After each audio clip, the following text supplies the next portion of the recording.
Let's bring her to the stage. A warm round of applause for Miss Amy Jackson.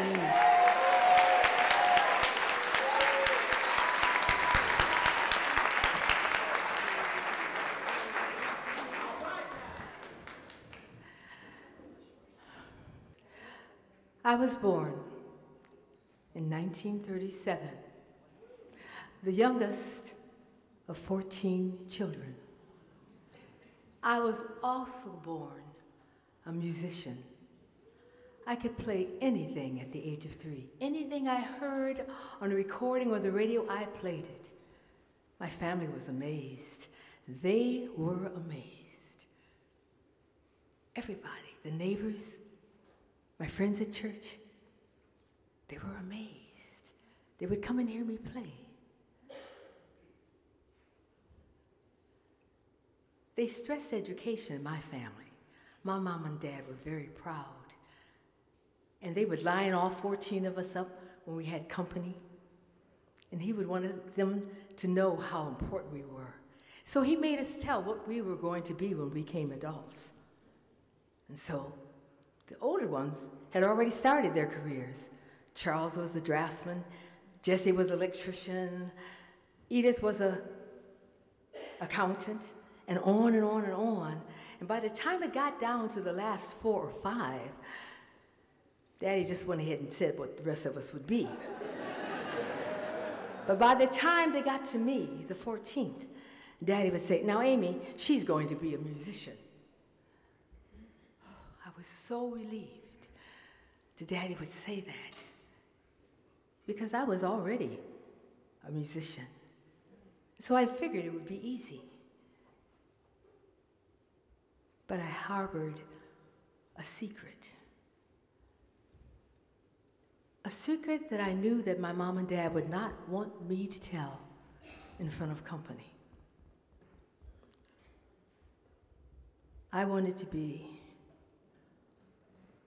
a wife and a mother. They did not know, but I enjoyed doing my chores because I was going to teach these things to my children. I enjoyed learning to sew and cook and iron and make quilts. Oh, I wanted to teach all these things to my kids. And before I knew it, I had become an accomplished musician. At 15, I was playing harp. And before then, at 7, I was playing at churches all around Detroit. I had my own choir at 7. And at 16 and 17, I picked up oboe and bass. And I kept growing and not realizing that I was growing not only as a musician, but as a student. I had even learned some of my songs in Latin. I loved listening to the music. I loved hearing the scriptures. Remember thy Creator in the days of thy youth. Oh, I loved it. I loved it. I grew.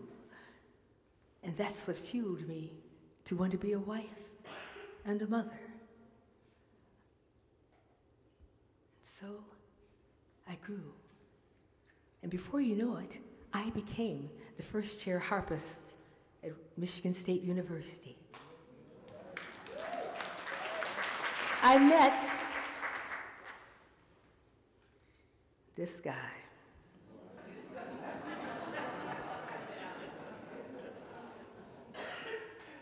He wanted to marry me. I thought he loved me. And I said, wow, my dreams have come true already. I'll be a virtuous woman, just like in the Bible. And he pushed me to get married. But I didn't know that he had a string of women that he had dropped as soon as they gave in. And I didn't. So that was the reason for the rush. I didn't know that he was a liar. I didn't know that he didn't pay his bills. I didn't know he was going to be in service in 10 days.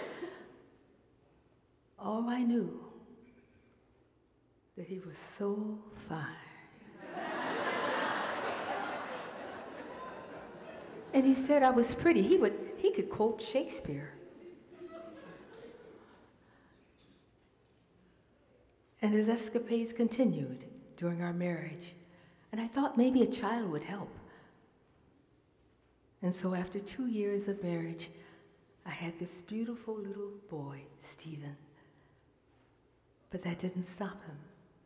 He continued, and I realized that this marriage was not what I had expected. And I wanted to go home, but I was afraid to go home because my dad had said on that day I married, "You have made your bed hard and you will lay in it." But I had no place else to go. So I took my little baby and walked to my parents' home.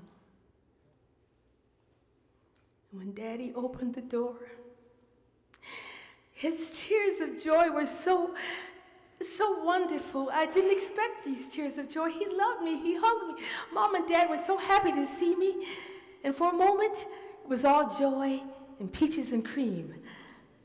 And then he sat and laid down the law.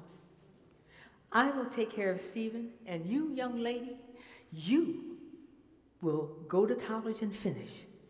You will take a full course, and you will work and pay your tuition. And when you come home at night, you will wash these diapers and hang them up, and then do your homework, and I expect you to be an outstanding student."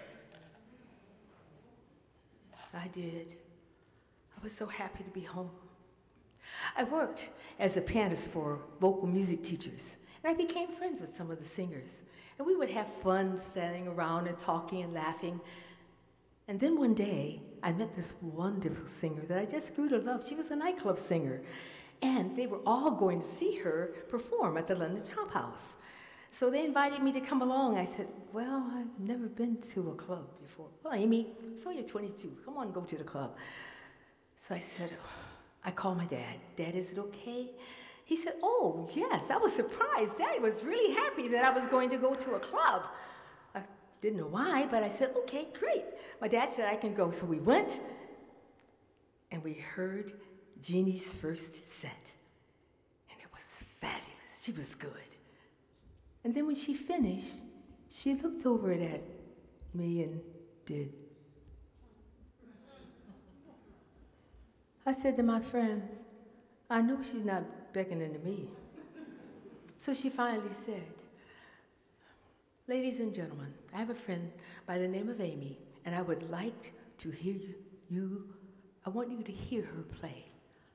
I said, "I know she's not talking about me. I'm not going." She called me. Listen, I am not going. I don't play in bars.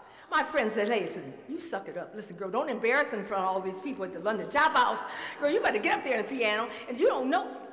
She's not asking you to do something you don't know how to do. I walked up to that piano. I was so mad. Playing in a bar. I went up and I started with Beethoven's Moonlight Sonata.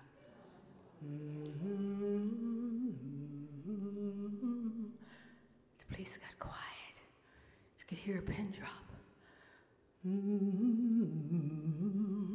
I don't know what came over me, but all of a sudden, I broke into Cole Porter's Night and Day, because it has the same chords. And all of a sudden I came to my senses. Oh my goodness! I started out with Beethoven's Sonata. So Night and Day.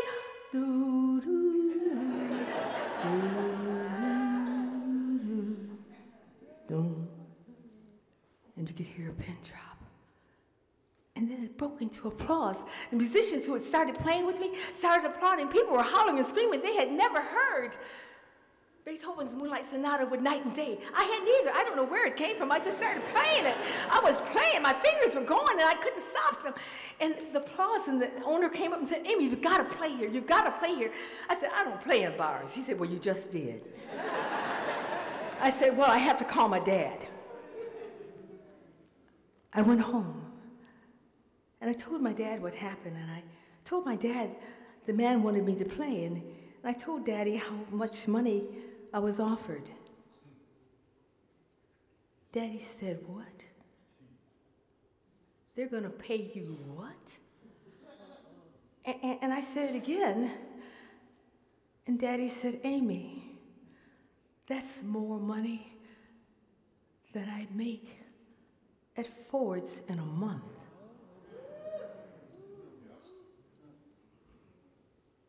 I didn't know. And so I played at the London Chop House. I loved it. People came from every place, from the Fisher Theater, from when they come from Broadway, the opera singers. They would all come, and I could play for them all. This was my talent. I would play for Barbra Streisand. I played for Andy Williams. I played for, so many people. It was exciting. And I had begun to lose my prejudice about people that worked in nightclubs. I had grown. And then one day, I was asked to go to San Francisco. And I said, oh boy, I'd love to go to San Francisco. I went home and told my dad and mom they want me to go to San Francisco. Daddy said, fine, but you must leave Stephen. I said, leave Stephen? Daddy? Yes, you must not take him. So I went, and I opened with Johnny Mathis and Peter, Paul, and Mary. Oh, rave reviews. The people were hollering and screaming. The newspapers all talked about it, but inside, that feeling, that other person in me wanted to be home with my baby. I wanted to be a wife and mother. 3 weeks later, my daddy died. And I went home. I planned to stay, maybe for a while, but the shame in 1950 of having a child and being a divorcee was not like it is today. And so I told my mother, I think I'll go. I was offered some jobs in New York. My mother said, you promised Daddy you would leave Stephen. So I went. And I played for vocal music teachers, for those working on Broadway, those working on the opera, those working in the centers. And before you know it, I was taking acting lessons, dancing lessons, singing. I was preparing because I was going to teach my kids all these wonderful things when the right man came along. I got an audition. 2 days, both of them. I got one to do Sammy Davis's Golden Boy on Broadway. They were opening up rehearsals. And the second one was Diane Carroll's No String in London, England. She wanted to leave the show, and they needed a replacement. I decided I'll do Sammy Davis's Golden Boy. My family thought I had lost it. Are you kidding? You're going to do something in New York, and you could go to London, England? But I knew that I would be closer to my boy. And I wasn't used of being alone and without my family. After all, I was the youngest of 14.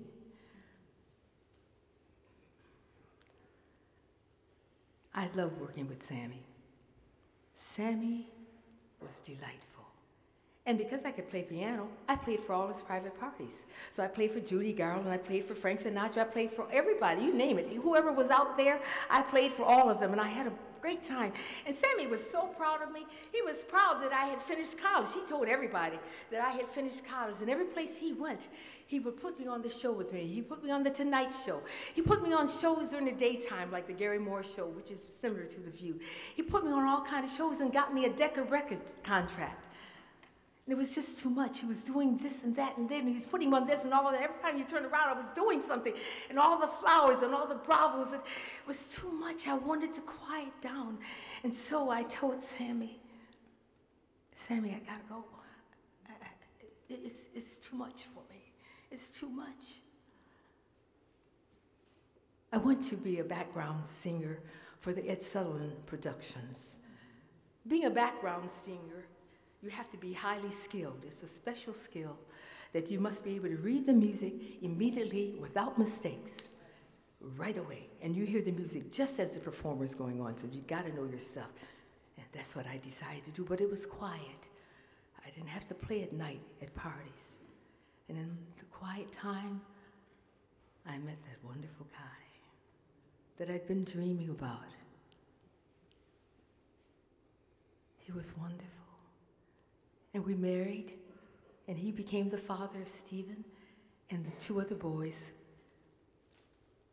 And they were wonderful. It made my life so joyful. I was happy. I was joyful. I was doing what I wanted to do. After 50 years of being a mother and caring for my husband, even the last 19 years when he had Parkinson's disease, I had to take care of him. It was pure joy. He was so wonderful. He always said, "Thank you, I love you," and I would say I loved him. Now my children are adults, and my husband died 2 years ago.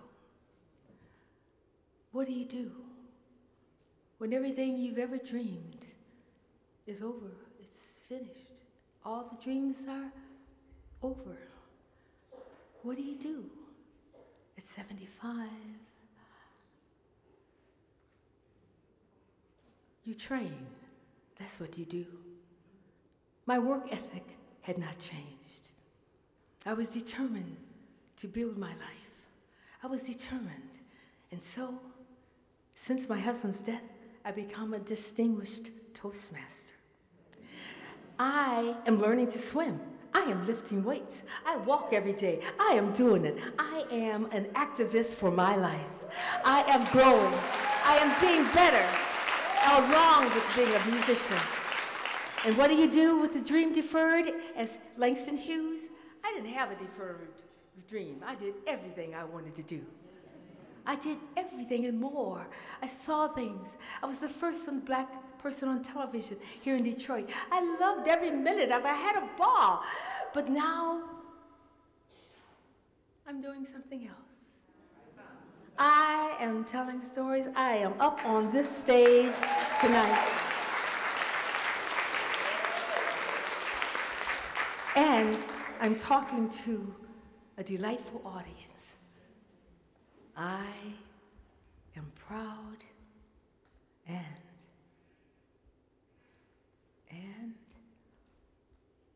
I am not, ever will be, again, prejudiced.